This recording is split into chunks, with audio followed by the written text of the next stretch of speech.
What's going on, everybody? Welcome back to the channel. Today we're going to take a look at my Sega Genesis Arcade1up cabinet. Yes, it's finally done. Now this process actually started a little while back when we first took a look at the Intech control deck for the Arcade1up, specifically the first and second gen cabinets.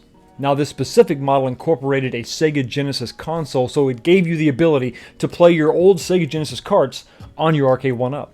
So I took that control panel, a complete graphics kit from Arcade1up.com, added a few custom touches of my own, and ended up with something that I think turned out pretty cool. Check it out. Okay, so let's start off by talking about one of those custom touches, and that is a shelf for your game cases. If we're going to have cartridges, they're going to have cases. I wanted to have a place for those to reside, and it's going to be in the eye panel itself. And what better way to highlight those game cases than with an LED strip. So I routed a groove in the top of my shelf, which allowed me to slide that LED strip in from the side.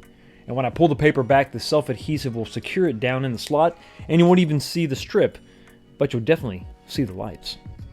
And because this whole thing is attached to that K cross member, it's going to go right back in place as you would expect with the dowels. Line everything up. You're going to have the two screws, one on either side, to kind of squeeze those side panels in. And it adds a little bit of weight, but not much. But I did want to go ahead to make sure that it was flush. I went ahead and drilled through the bottom and secured it with a couple screws.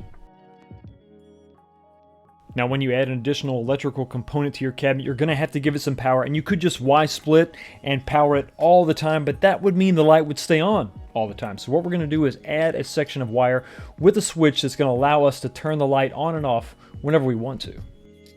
So with all of my joints soldered and shrink wrapped, we can finally move on to the next modification. It's going to be a stock lit marquee from Arcade1up that I had just sort of laying around. Now, the thing that's going to make this custom is we're going to actually peel off the Galaga sticker on the front, and we're going to install a custom graphic.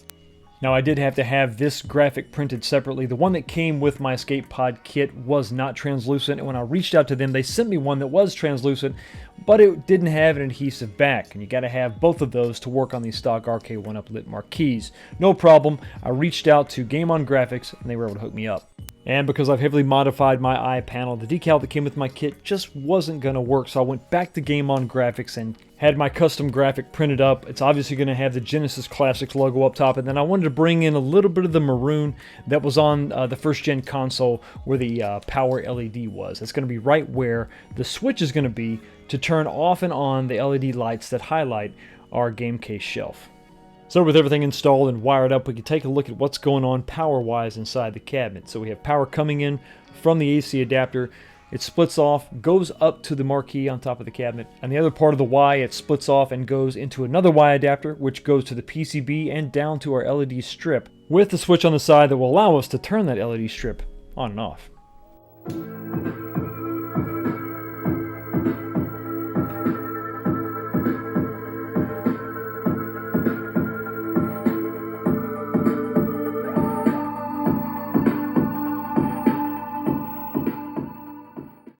Well, with everything together, you can kind of see how that decal on top of the control panel doesn't quite match everything, along with the faux wood trim.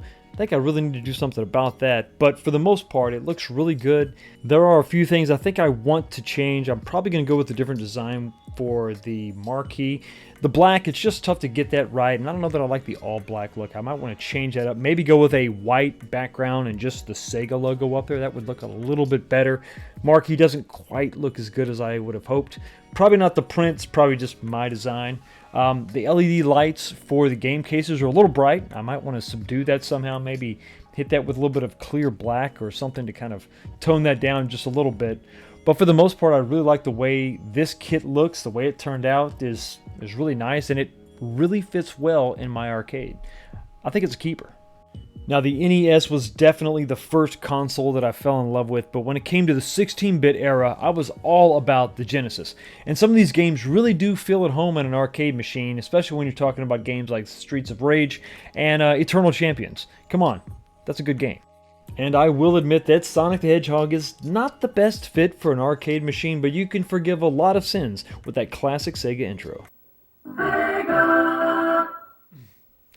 Alright, that's another project in the books, but let me know what you think about it in the comments section below. And remember, Intech also makes a couple different control panels for some different systems. I think they have one for the NES, and I think they have one that just has an HDMI input that a lot of people use with a Nintendo Switch.